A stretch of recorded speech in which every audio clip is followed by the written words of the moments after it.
Hey, I'm Jamey from Still My Games, and today I'm going to talk about my favorite mechanism in a really clever little trick-taking game called St. Patrick. I played this with 3 players the other day, and I think I played with a fancier version than mine because my relics in this game are just cardboard tokens. The version I played had nice little glass, green glass beads that I really enjoyed. So in St. Patrick, each player starts with 20 life, and you are trying not to lose life. The game will end when any one player reaches 0 life, and the player who has the most life at that point wins the game.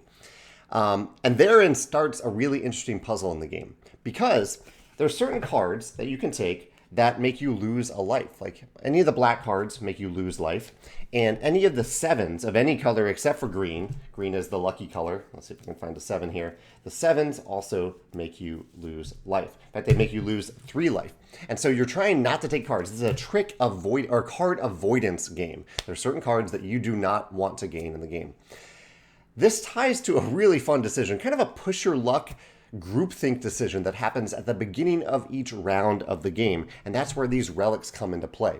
Because at the beginning of each round, you put a certain number of relics on the table. It might scale by player count. We had a certain number that we always put in the table. And what these relics do is that if you have them, at the end of the round, they let you avoid losing life. And so if I have 2 relics, and I took a couple cards, say I took 3 cards that make me lose life. Instead of losing 3 life, I would only lose 1 life, because these 2 block 2 of these cards. I only lose 1 life.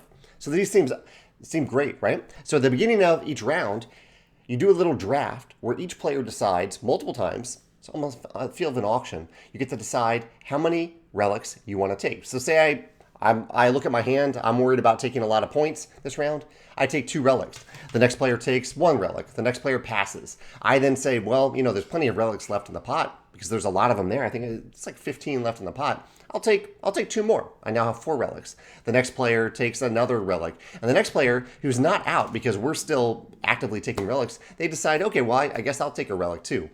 And so it's basically players getting greedy about taking these relics. And why wouldn't you take them? The reason you wouldn't take them is because if a player takes the last relic from the pool, then 2 things happen. 1, all players take their entire hand of cards and pass it to the next player.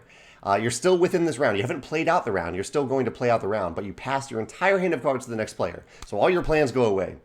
2, the player who currently has the most relics, and so if I was greedy and I took 8 relics and another player took 3, another player took 2, because I have the most, or each player, it's not each player has the most, but it matters the most for that player. But all players lose life for those relics immediately. And so by me taking, I would lose 8 points. Instead of avoiding taking 8 points, I would just instantly lose 8 points because the pool was emptied. And so it's this really interesting puzzle of wanting to take more relics because they're great. They prevent the loss of life. They help you win the game in that way. But if you have significantly more relics than the other player, or if you've put yourself in a position where the other players have a lot more life than you do, and they're just incentivized to make you lose life by emptying that pool, then a player might decide to empty the pool, and you all lose those points instead. It's a little hard to describe. I know it's a little abstract here as I'm talking about it. And even the first round of it, we were like, oh, well, why wouldn't we just take more and more relics? And it didn't even matter all that much in the first round. But as the game continued, as those point gaps started to vary, and as some players needed the relics more than other players, it became a really interesting decision to have in the game, especially tied to the loss of life and the idea of card avoidance in the game itself.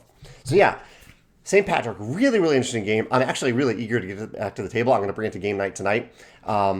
Yeah, really interesting trick avoidance game with this relic system. It has this push your luck feel to it a little bit that scratches a nice itch for me. I'd love to hear your thoughts if you've played this game, if you played another card avoidance game or trick avoidance game that you've enjoyed, or any other game that has this kind of collective prisoner's dilemma feel to it at the beginning of a round or at any point in the game. Let me know in the comments below. Thanks.